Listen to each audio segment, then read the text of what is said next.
Welcome to Make the Grade with the Success Doctor, Stephen Green, where you'll discover actionable strategies to help your student to reach their academic goals, to excel at standardized testing, and to plan for the college admissions process painlessly. And now, here's your host, Dr. Stephen Green. Hello, everybody. Steve Green, the Success Doctor, with another episode of the Make the Grade podcast. My mission, to provide parents and students actions that they can take immediately to maximize their education. Today, I think you're going to like what we have going on here. I have a guest in the studio who is an expert in music education. We all love music, right? And we're going to talk among several things about how to bring music into the home, why it's important, and so on. So let me introduce my guest today, Jessica Peresta. And Jessica is passionate about helping teachers and parents bring the love of music to their kids. She received a Bachelors of Music Education from Oral Roberts University. She went on to accompany Tulsa's Children chorus, taught private group piano lessons, and private piano lessons, I guess that's kind of an oxymoron, was an elementary music teacher for 7 years while starting the music program up from scratch at her school. Very impressive. She went on to start the Domestic Musician, her present business, where she helps music teachers in their classrooms and parents to bring piano lessons into their homes. When she's not talking about all things music education, you can find her playing with the three boys, drinking a cup of coffee. That's probably rare with three boys, or watching her favorite Netflix series. So let's just go right to it. What's your favorite Netflix series? Oh goodness, it kind of just depends on the mood I'm in, but I love The Office. I'm really big any comedies, pretty much. So Friends is one of my. I think they just recently got taken off of Netflix. I'm old enough to actually have seen Friends when it was airing the first time. Yeah. So let's get to it. So Jessica, obviously music is a big part of your life, and education is a big part of your life. Is this something you just grew up with? Like, was there a moment, or do you have some sort of epiphany where one day you woke up and said, well, I want to dedicate my life to teaching music and helping people learn music? Tell me where you got started. Yeah, so I was in first grade. I was 6 years old, and very rare for your homeroom teacher to have a piano in their classroom, Okay. but she did. And ironically, my dad had just gotten a old piano. I don't remember if it was a church or someone was giving it away, and so he just took it, and none of us knew how to play it. Well, that day, sitting behind the piano, she played Jolly Old St. Nicholas. I couldn't see her hands. It was kind of behind an upright piano, and went home that day and just kind of fiddled around and figured out the melody of that song. My mom said, we need to get you in lessons, and long story short, went on to play clarinet and piano all the way through high school and college. And the reason, so music just honestly was an outlet for me. It really was. I loved just playing music, but also just really was an outlet for me to express myself. And then when I was going off to college, I was like, well, it kind of just made like a natural progression of, I love playing music. I started actually as a piano performance major, but I switched my sophomore year to music education because I said, I love teaching, and I can still teach private piano lessons. I don't need a performance degree to do that, but I knew I wanted to help teach kids music in a school setting, but also privately. And I also had a passion for working with low income kids. And so that's actually the school I started at, was low income school, a Title I school, didn't have a music program, and basically started it from scratch and loved it. Yeah, it was so fun. So yeah, I just love music, So and I this love is a kids, and I just marriage kind of of put two and two together. it's a Yeah. marriage of multiple passions. Yes. It's excellent. Well, let me kind of ask you a big question here, and in your opinion, why is music education important? And I ask this because let's be candid. And I was a teacher in the school where this happened. One of the first things to go are the arts, right? When money's tight, they don't cut math, and they don't cut science. The things that go are the theater, the performing arts. I draw the line depending on the school district, and I'm not blaming anybody. This is not finger pointing. And I understand why the core curriculum are valued, but in your opinion, why is music education so important in 2020 and moving forward? We're in a tech world. Music's, more of an art, left brain kind of thing. Um, how do you feel about this? Yeah, there's a lot of ways I could go with this, but I want to just start out by saying that one of the things that I noticed instantly as a music teacher and for parents too listening to this is if your child, like I have three boys, and so one of my sons really struggles with math, but he loves to sing. And I noticed that music is something that kids can instantly feel like they're successful at, even if they're struggling in another academic area. It's something that not every kid is naturally musical. Not every kid will be, playing an instrument or be a Any more singer. than everybody's athletic or whatever. Right, exactly. But it is something that it's kind of like an even playing field. Everybody can experience it together and can feel successful kind of right off the bat.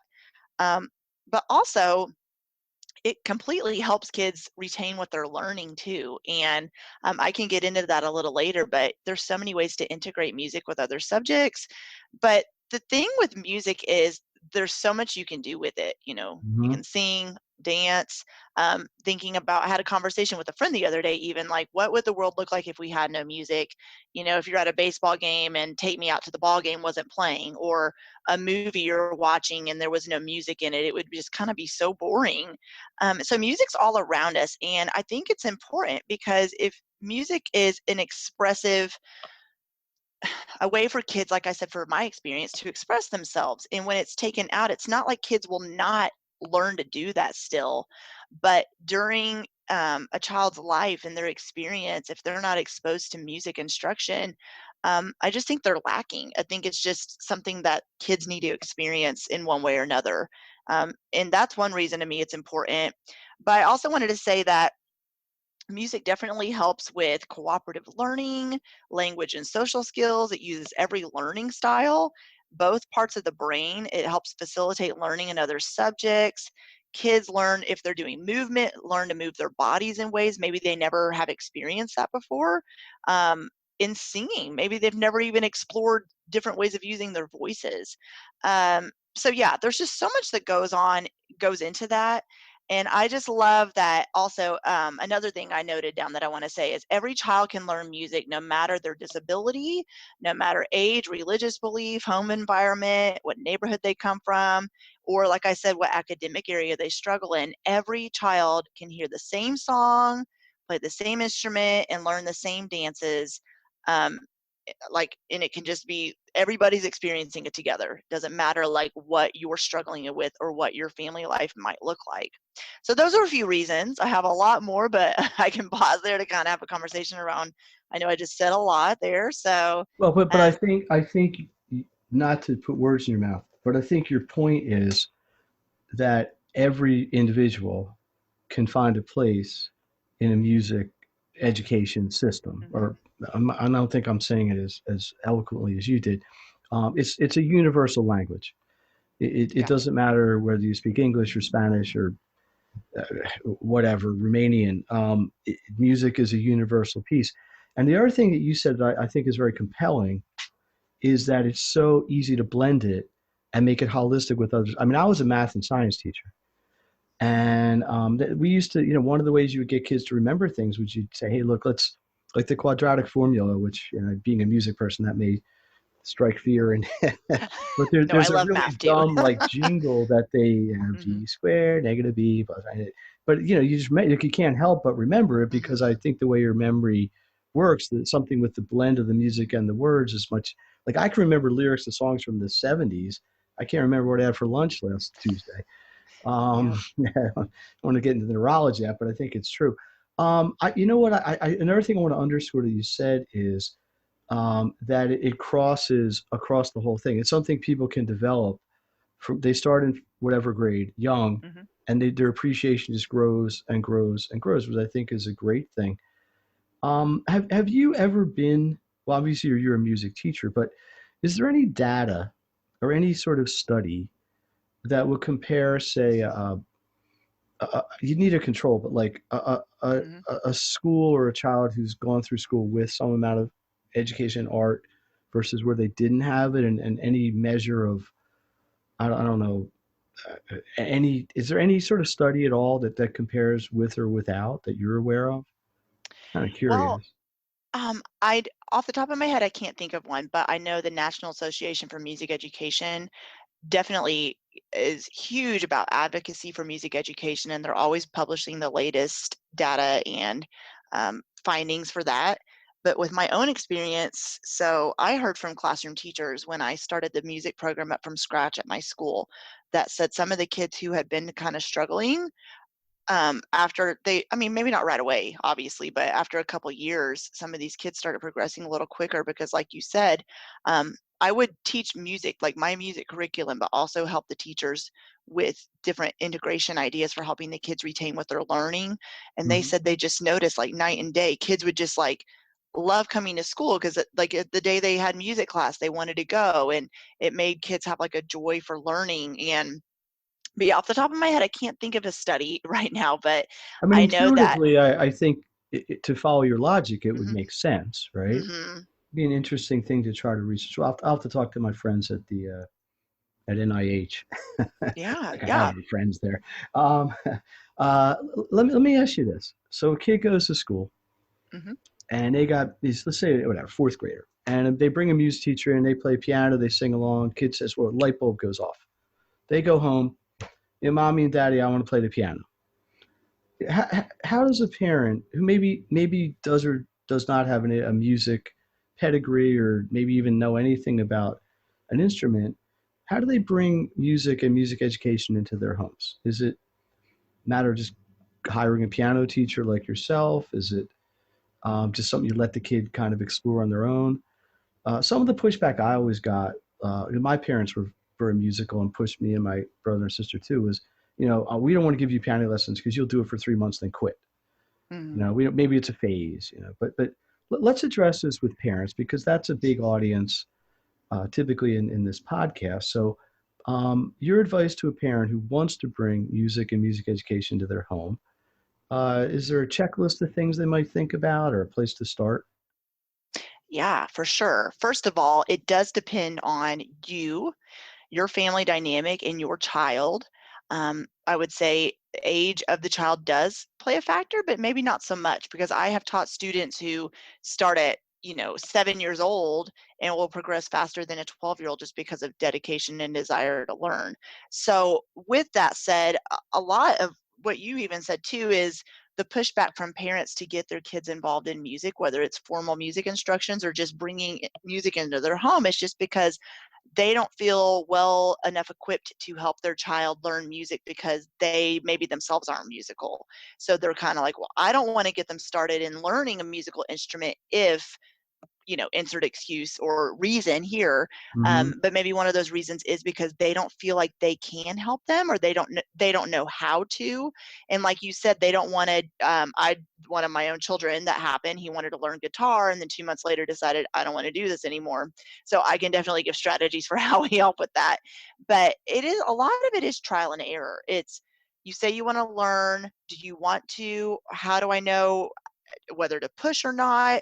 Um, I would say that depends on your child. So for I've seen all different, situations play out here. So for the child that says they want to learn and they're at a good age, I always say for to parents for piano, if that's the instrument you're curious about starting on, um, when a child can read or is learning how to read is a great time to start piano because then they'll be learning music to read music right along with reading books. And so if your child has a desire to learn, then just have a conversation with them. This is my expectations, and then your music teacher, the piano teacher, will give instructions to about this is how long your child should practice. This is the piano or keyboard your child should get. This is how a practice session should look. This is what they need to do between lessons. And let's say you've given it maybe I wouldn't, if your child takes one lesson and then says, I don't want to do this, that's not long enough because a lot of times for your child too, there's going to be pushback because they're also unfamiliar with it and it's just Mm-hmm. something new to them too.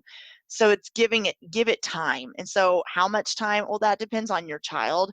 Maybe let's say they've been in lessons for 2 months and you can just tell they're not practicing, they don't want to do it. And it's just kind of like, pulling teeth to get them to learn, then Right. that's Well, you're right. okay. I mean, I'm sure that's Yeah. happened somewhere. Right. And that happened to me. I actually started piano lessons at the age of 6. It might have been 7 at that point. And I came to my mom and said, at 11 years old, and said, I don't want to do this anymore. They saw my talent. The passion was there. I just kind of got burnt out. I quit for a year. Then I did come back to her, and then I got back in lessons. So sometimes you'll see a child do that. And Hmm. yes, are they going to fall behind? Yes. Is there a behind? I don't know, because I think if the desire's there, they'll catch back up, like, in their own timing, Right. because every child learns Well, differently because anyways. it's a lifetime Mhm. pursuit. Mhm. So short version would be just let it happen. Like go Yeah. with your kids, trust your kids. Um, Jessica Peresta is my guest today on the Make the Grade podcast. Jessica is the domestic musician. She has a website. She has a whole support system for music teachers. We're talking about music education in the school and at home. Um, let's talk about this. And let me just add one thing. I know a lot of when I was growing up, the big thing, like all my friends were learning piano. They all did learn Mozart and Brahms and Liszt. I don't know, you name it. And Mhm. they didn't, but they wanted to play Elton John. I mean, I'm dating myself, but they wanted to play piano like I don't know, blah blah blah. Pick a piano player from the '80s. Mhm. Billy Joel, maybe. Yeah. Perfect one. So there's like this square peg round hole. Yeah, it's the same instrument, but you're sitting there playing you're playing scales, and sometimes maybe the technique gets in a little bit in the way of the passion, but you really need both. The same thing with anything in life, right? You need the chops to be able to do the technique. Um, let's talk about ways we can integrate music Mhm. into other subjects. I Yeah. mentioned before that there's this dumb, and I probably could YouTube it or something like a jingle to learn the quadratic formula, but I don't think that's really what we're talking about. I think this is more a holistic educational viewpoint, right? Mhm. And that's somewhere in the scale of what's in and out. It was in for a while. I'm not sure if it's fully in anymore, but what's your experience with that? Have you co-taught, let's say, in a classroom where you're the music person and there's a history lesson going on and you're bringing that in? Yes. Give me some examples. Yeah. So I have examples, if you want me to, for reading, math, science, and social studies. Bring them on. Bring Yeah. it on. Okay, cool. So, first of all, I would love to touch on what you just said about piano and the popular music with learning. So there's different teachers for different styles. There are going to be some teachers that just do the formal piano lessons, like you're just learning the Classically classical trained, right? composers. Yes. For me, I think, like you said, it should be a well-rounded approach with any kind of education, with anything a child is learning. And there should be, of course, the formal instruction and the scales, and those things are very necessary, but children should also be able to learn the songs they want to learn too. And I feel like that's a lot of times where the desire kind of like fades away, is if they're not able to bring in music they want to learn too. So Right. I Well, love that you said that, because it's so true. That's that a was in reason my a lot of case. kids do quit. In my particular case, I played piano for 10 years growing up. I was probably 8 to 18. Hmm. And by the time I was older, and I played the piano when they were rehearsing for the musicals. And this was before we had tape recorders. Really Yeah. dating myself here. Live. Like I would actually play the same song 40 times in a row when they were singing it to practice for the plays. Then I went to college, there was no pianos. Mm. It wasn't like you had a piano in your dorm room. And it just so happened my roommate had a guitar. So and he never even played it. It was just sitting there under his bed. And one day I just picked it up, and I knew a lot about music. And my one thing, and we'll hold this thought, but I always thought music and math, like very, very Mhm. natural interface. Just the scale is really a math relationship. But anyway, so one day I just picked up the guitar, and I didn't know how to make the chords at that time, and but I knew like major, 1, 4, 5 kind of Mhm. relationships of chords and stuff. And it's interesting because you got music, which is a very, very broad thing, obviously, right? But then you've got specializations. You got piano players, you got guitar players, you got drummers, you got clarinetists. Is that right? Clarinetist? Yeah. Yeah. You got a flutist, flautist. You got a Flautist, bassoon yeah, I player. think some of them get interesting. I had a friend in high school who played the oboe. I thought it was the coolest instrument. It's like well, you know what it is, Mhm. I'm sure. It's like a sort of a clarinet, but with a reed. Mhm. Um, Anyway, let's start with math because that's Okay. I thought math and music to me is very natural. In a way, it doesn't make any sense because one's an art and one's a, sort of the purest abstract subject you can learn. But so much music can be mathematically based. Yeah. Give me a math example if you have one. Yeah. And you'll notice too, a lot of kids who take music or experience music are really good at math because it I think just, it's the same neurology somewhere, yeah. same neurophysiology. Because I'm good at math, or luckily, Mm-hmm. because I teach Mm-hmm. math, but I Yeah. also have a good. I can listen. I used to be able to sight read and stuff, and I don't know how to Mm-hmm. read music well, but I can listen and play it pretty well. That's awesome. Um, yeah. Yeah. So yeah, go on. Let me Okay. Yeah. steal your thunder here. Go ahead. So I have four ideas here that I jotted down. One of them is um, which the way math is taught now, thinking of my own children, they don't just teach math facts anymore. It's not just memorize this. There's a whole lot of drawing squares and circles and things that I'm like, anyways. But if your children are, which No I still comment. do this with my kids, the old school way of math is memorizing like math facts, for example, like Hmm. multiplication facts, then wrap those. Like, for instance, 1 times 2 is 2, 2 times 2 is 4, 4 times 4, and keep going, or whatever it is. And then, because like you said earlier, it's like a sticking point. Hmm. Eventually, they're going to just like say it by rote without even thinking about it because it's just a natural thing to do. You could say, okay, now we're going to do our threes, and then they just know it. So wrapping math facts for it just really helps stick. And yes, rapping is a form of And you music. would rap So like yeah, like you could just really get into it and have a like beatbox Run behind you if you DMC. wanted. I don't know. I don't know a famous rapper, but yeah. Okay. Yeah. Yeah. Okay. So Because I think that's a lot of times because it has a rhythm. There's a Mhm. natural rhythm Yes. that Yes. the beat. Exactly. Yeah, Okay. so keep the steady beat going too and the rhythm behind it. Okay. Music, I feel like a lot of times people just think it is about the singing and the instruments, but there's so much more behind it. There's beat, rhythm, speaking. I like to do a lot of speech pieces with kids or poetry because we can make that musical too. I can get into that in a minute, but another way that math integrates with music is note values. So if your child is learning an instrument or learning to sing and they're learning to read music, for example, the quarter note is 1 beat, a half note is 2 beats, a whole note is 4 beats, and then you can create math problems based on those note values. Like, for example, what is a quarter note plus a half note? Oh, that would be 1 beat plus 2 beats, that's 3. Those are simple math facts, of course. So that's for like the littlest of kiddos, but you could make it a little more complex. You could turn it into Mm-hmm. fractions.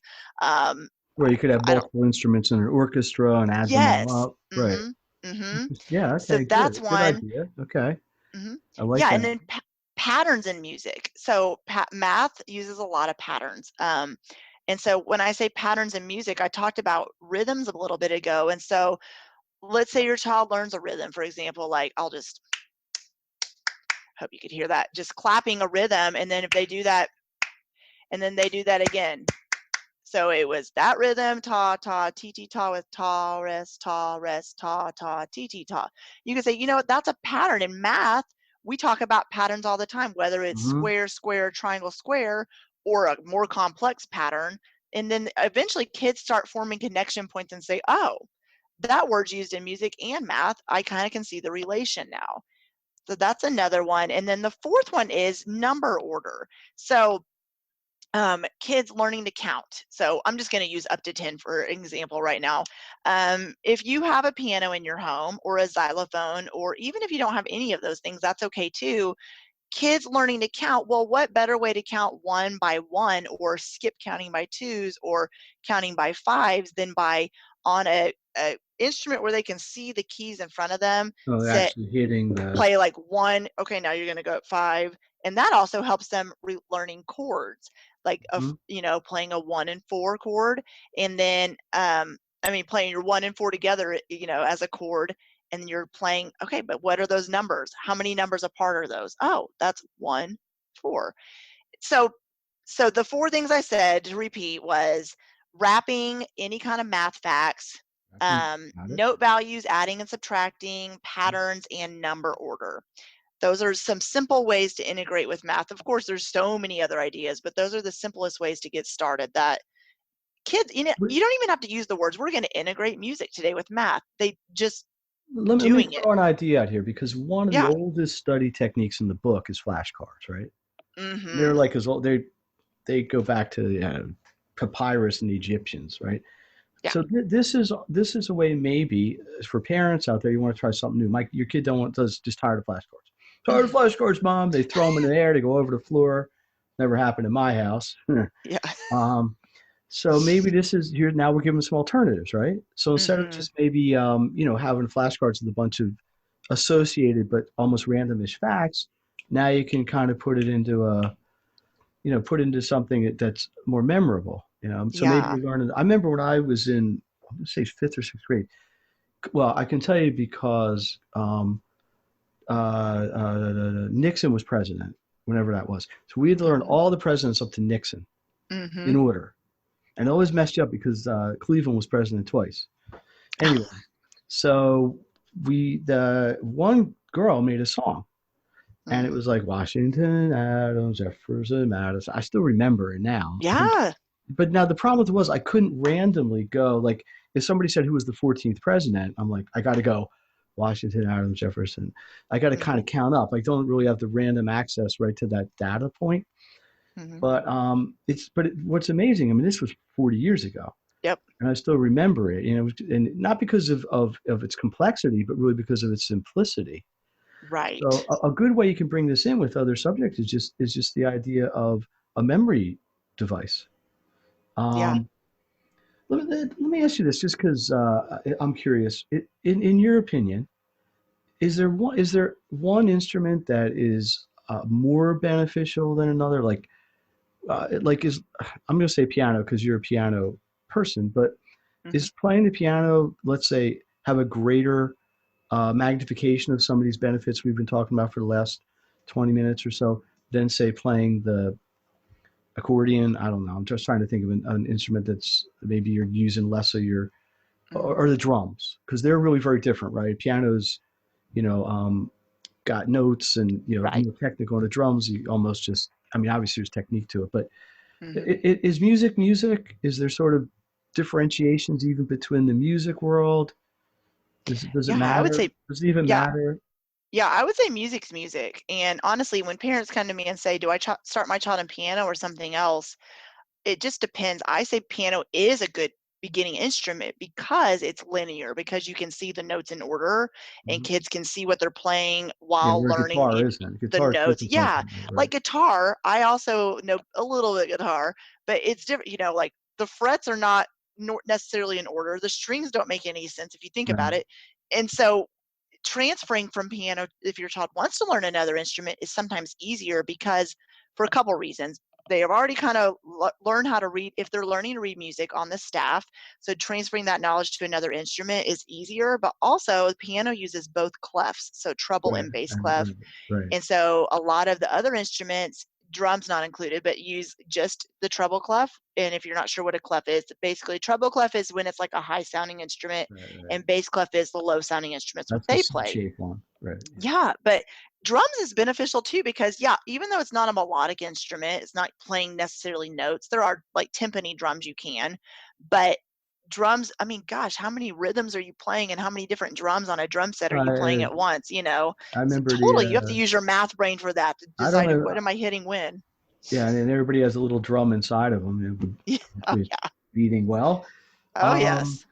let's just really quickly because we're coming up on our time. But Hmm. and I would love to have you back for another chat. But tell me how you help music teachers, how you help parents. I know you've got communities, you've got websites. Plug sell yourself a little bit here. Talk us about your business. How do you help teachers? How do you help parents? How can people reach you if they'd like to find out Hmm. more? Yeah, so my website is thedomesticmusician.com, and I do help music teachers. I have a membership site for music teachers, but also a podcast called the Elementary Music Teacher Podcast. And I have another podcast for parents wanting to learn about helping your children learn piano called Learn Piano Together. Okay. And I have a piano course, but everything you want to find is at my website, thedomesticmusician.com. And so I would love to connect, and you can always email me too to ask questions at jessica@thedomesticmusician.com as well. Now, how'd you come up with that name? Yeah, I mean, so it kind of it's just makes sense because you're home and you're a mhm, musician, but mhm. Yeah, any it's kinda story just behind the funny. name or? Yeah, well, picking a name, I don't know about for you, but for me was like one of the hardest parts of my whole business, ironically. I But didn't see you pull it apart, but yeah, I know. yeah, I honestly, it's kind of like an inside joke, but my husband, I kind of like, he kind of refers to me as Rosie the robot sometimes because I'm not like one of those it's not like my house is super messy, but I don't never been one to keep like a cleaning routine. I just one day will just get to the point where like it's ridiculous around here. I'm cleaning all the things. So he calls me Rosie the robot. Well, he also tells me you're so domestic sometimes when I do that, kind of jokingly. And so when I started thinking about it, I was like, I want a name that can kind of like stand out to teachers and parents alike. And it just kept coming back to that, the domestic. You're so domestic, and I'm like musician. So yeah, it's kind of like one of those things that happened 4 years ago, and I'm like, would I have picked that now? I don't know, but it is what it is. So here we are. Hey, I mean, I like it. I mean, yeah, I'm kind of curious Yeah. because I get some. I mean, mine's Make the Grade, which is actually there's a double story behind that if you want to hear it. I don't know if I've ever told Hmm. this on the podcast. The Oh, okay, obvious cool. reference is to school, right? You want Yeah. to make a grade, Hmm. and my logo has the A's in grade and make as capital letters. Yeah. But in a former life, I used to race bicycles.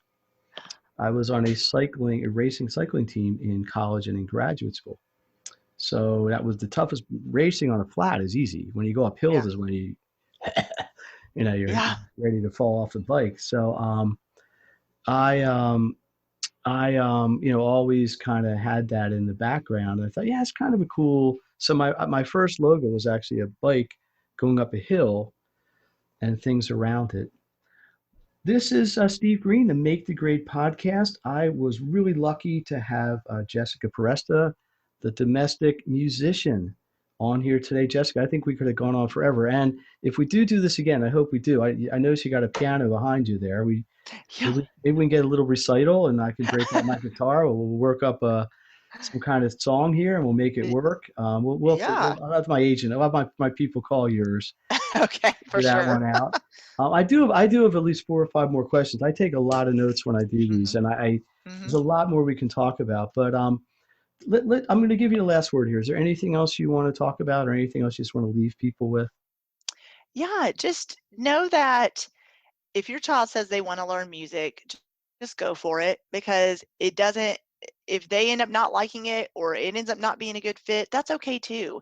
But you can bring music in your home, whether it's formally or informally, but just by playing music, experiencing music at concerts together, and just enjoying music, even in the car. It can be as simple as that, but just creating ways for your kids to experience music, even if it's not in a formal setting. So Well, you let can me ask you all this. bring I music in got to your ask home, you. I even got if to you're ask you a not question. musical. I Yeah, got yeah, to yeah. ask. I don't know how old your kids are, but I imagine they're youngish because you're young.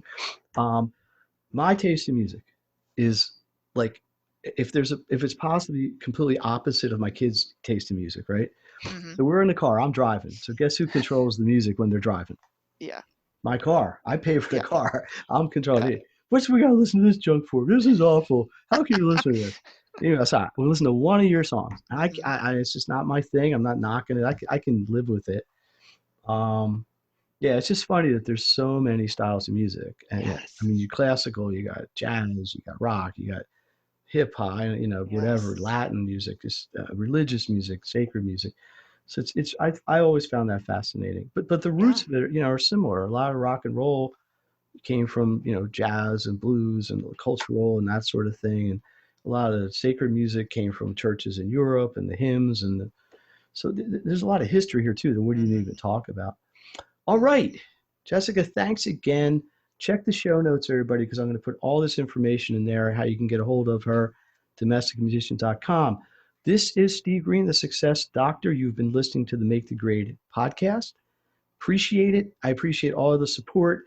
I would love if you could share this podcast if you found it interesting, not just what Jessica said, but all the episodes, because I really, truly believe the more people that hear this and the more information we can get out there, the more children that we're going to help and the more education we're going to be able to foster nationally and internationally. So please subscribe, please listen, please share. If you'd like to get a hold of me, it is sgreen@makethegrade.net. Again, that'll be in the show notes. I will see you next time. Have a great day. You've been listening to Make the Grade with the Success Doctor, Stephen Green. If you enjoyed this episode, be sure to subscribe. For more resources and support, please visit makethegrade.net.